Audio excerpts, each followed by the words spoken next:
I'm saying this firsthand, literally witnessing my daughter grow up around animals, and she has like a natural love and excitement around them. The most pain I ever felt was when the northern Kenyan white rhino went extinct. I feel like she is really fully in the moment and she does not think about things which are unnecessary. I saw something that I've never seen before in an actor. The importance of man and animal to coexist together. We do share a planet. And I thought that Poacher said that, did that beautifully. Hello everybody, welcome to The Hindu. Thank you. Right. So Mr. Mehta, the first question is for you. I'll start with a personal anecdote. So a couple of months back, this elephant called as Arjuna passed away. The elephant was famous for being part of the Dasara festivities in Mysore. It got killed by a wild tusker. So there was a huge outpour of grief from people in Mysore, but maybe those who were not part of the city were not able to connect with the emotion. So, the common statement was that why do you get emotional when two elephants fight and die? But while I was, watching the promos and reading about Poacher, I think you are trying to say exactly the opposite. That elephants dying in any form is not good because they are the engineers of the forest. Correct. So, for you as a creator, does the aspect of caring for the subject, being emotional about the subject comes first, and then comes the aspect of execution and say, how do you say, like the research and everything like Yes, that's like saying, does the heart of something come before everything else? Yes, Right. Absolutely. Yeah, this is a total conscience-driven endeavor for me. Same thing happened on my previous projects. Right. That I felt something, and then that was the initial instinctive feeling, and then upon time, that feeling becomes more complicated, has facets to it, and expands, and that's why it merits the length of a show like this. Right. But it all stems from the emotion of it. And look, when we're talking about 40,000 odd Asian elephants left in the world, they are statistically, eventually, they could be extinct. Now, extinction as an idea, I don't think it's something that our brains evolutionarily know what to do with. Right. I don't think our brains are designed to really understand what extinction means, because we never had to grapple with it. For most of our existence, we don't think about extinction. Yeah. Now we are at the brink of it, because every year things are going extinct. What does it actually mean when something is gone forever? The saddest I ever got in the shoot of Delhi crime. I went through the emotions of Delhi crime when I was writing. The shoot of Delhi crime, the most pain I ever felt was when the northern Kenyan white rhino went extinct. That happened while we were shooting. And I was in tears. And we were shooting some scene about the case.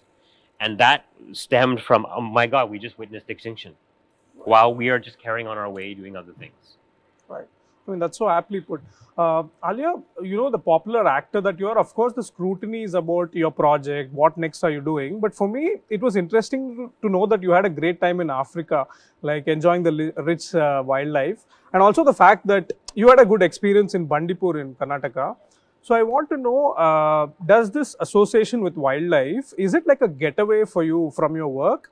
Or is there a deeper meaning to it? When you're a child, for example, you naturally connect with nature. You feel a sense of peace and calm around animals. And I'm saying this firsthand, literally witnessing my daughter grow up around animals, and she has like a natural love and excitement around them. Over the couple of years when you grow up, your mind, you're filled with school and life and, just genuine like human interaction, and it all gets really cluttered and crowded. But there's a scientific explanation of when you see green, it actually releases dopamine and, serotonin in your brain, and there's a natural sense of calmness that you feel. My love for animals started as a child, where we used to rescue kittens and, championed by my sister, we used to rescue a kitten a week. Continuously foster them, give them away, then sometimes keep them. And my mother used to be throwing a fit continuously, like, y'all are constantly being a cat for Stray like, cats coming in. Yeah, like, what are y'all doing? But then she would also get attached. So very inherently happen. My holidays and all of that has nothing to do with why I came on board as executive producer for Poacher. But yeah, you can say that, like many people might feel, we have a natural responsibility towards our planet. an awareness and a love for animals, because they bring so much joy into our lives when we see them, and they're just harmless. And even if they're harming, it is because maybe you'll harm them first, or because you're a threat to them. So very important to continuously reinstate the importance of man and animal to coexist together. We do share a planet.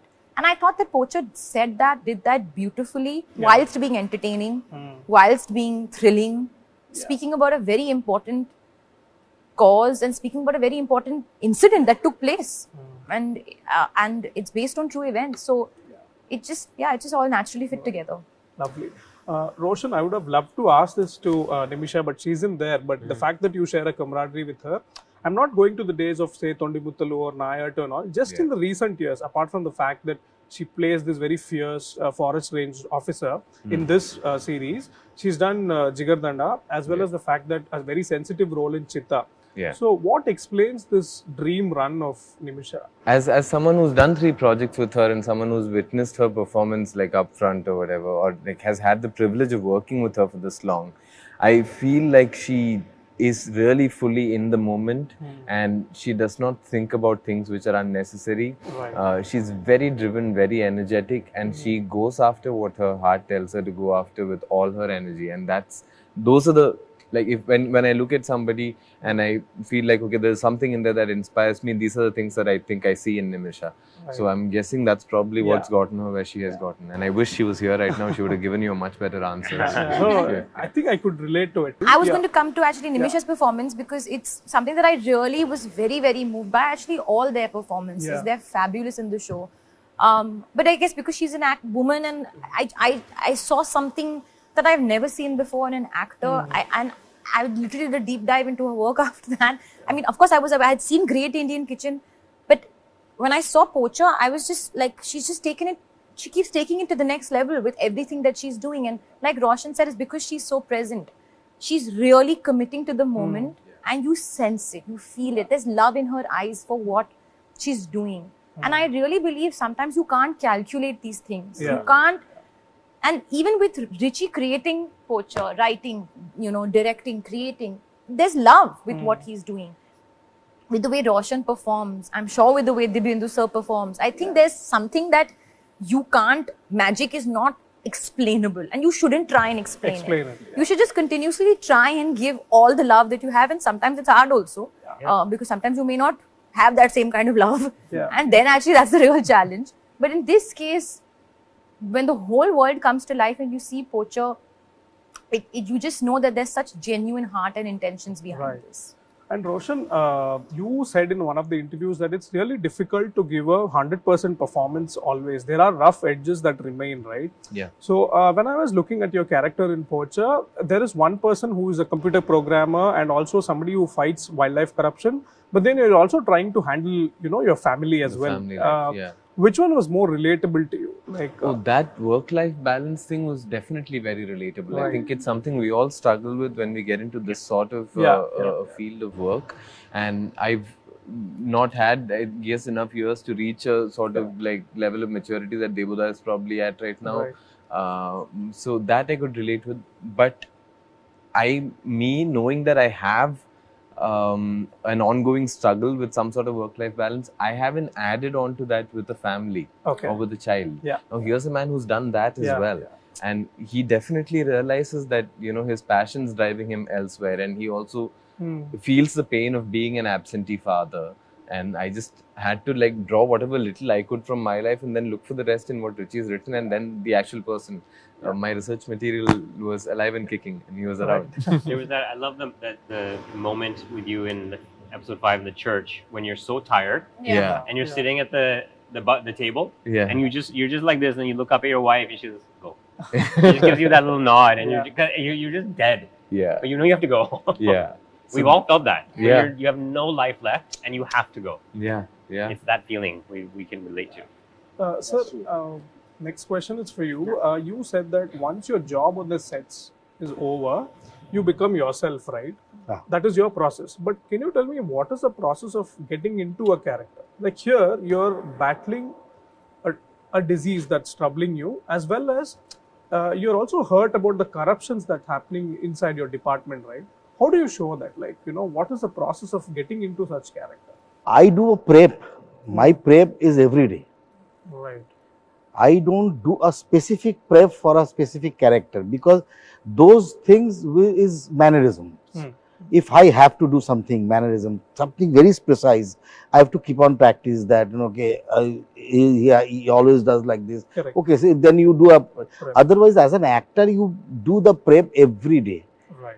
Yeah. It's an evolving. It's an evolving one. Then you have a good script, you have a good creator, then collaboration. Then, and another thing, a short thing I want to say that your super objective is that you want to do something like that, but you have other objectives also, smaller objectives also. When you are going to take a revenge in the night, but in the morning, if you are meeting a small little girl, you can tell them that I have to get a revenge. Don't talk to me. Correct. Yeah. You have to adapt. You have to adapt. You have to always. You are always. Moving being. You're a human being. Yeah. So that's it. Alia, Eternal Sunshine Productions has taken like baby steps now, right? So one thing with Darling was it was about domestic violence against women, and here you have a female character kind of powering the story. Yeah. Like going forward, can we see female artists or female technicians from from your end or from the production part getting more opportunities and agencies? Always, but I think anybody who has a story to tell should just tell their story. Whoever wants to tell a story can tell a story at Eternal Sunshine Productions if they trust us. Yeah. You actually have to back the writer, creator, director. That's where the vision comes from.